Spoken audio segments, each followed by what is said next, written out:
கரூர் மாவட்டம் பாக்கூரம்மன் கோயிலில் குடமுழுக்கு விழா கோலாகலமாக நடைபெற்றது. அப்போது காவிரி ஆற்றிலிருந்து புனித தீர்த்த குடத்தை பொதுமக்கள் ஊர்வலமாக எடுத்து வந்தனர்.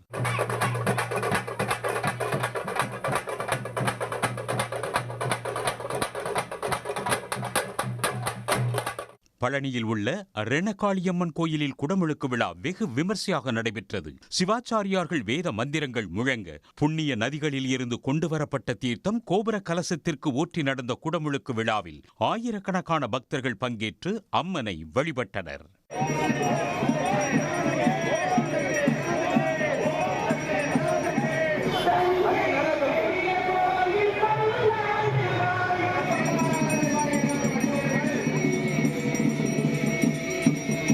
தஞ்சாவூரில் உள்ள பழமை வாய்ந்த சுந்தர விநாயகர் கோயிலில் நாளை குடமுழுக்கு விழா நடைபெற உள்ளது.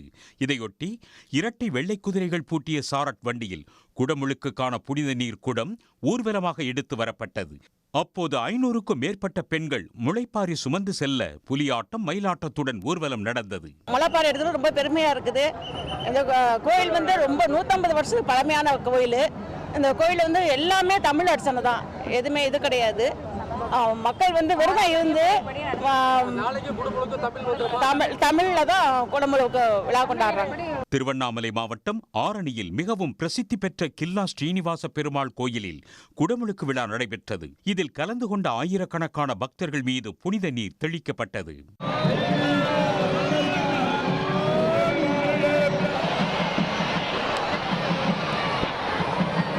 வந்தவாசி அடுத்த கீழ்நர்மா கிராமத்தில் அமைந்துள்ள ராதா ருக்மணி சமேத வேணுகோபாலசாமி கோயிலில் குடமுழுக்கு விழா சிறப்பாக நடைபெற்றது.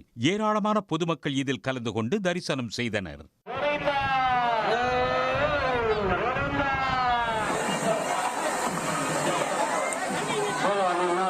கிருஷ்ணகிரி மாவட்டம் ஊத்தங்கரை அடுத்த மூங்கிலேரி கிராமத்தில் பெரிய மாரியம்மன் கோயிலில் குடமுழுக்கு விழா நடைபெற்றது.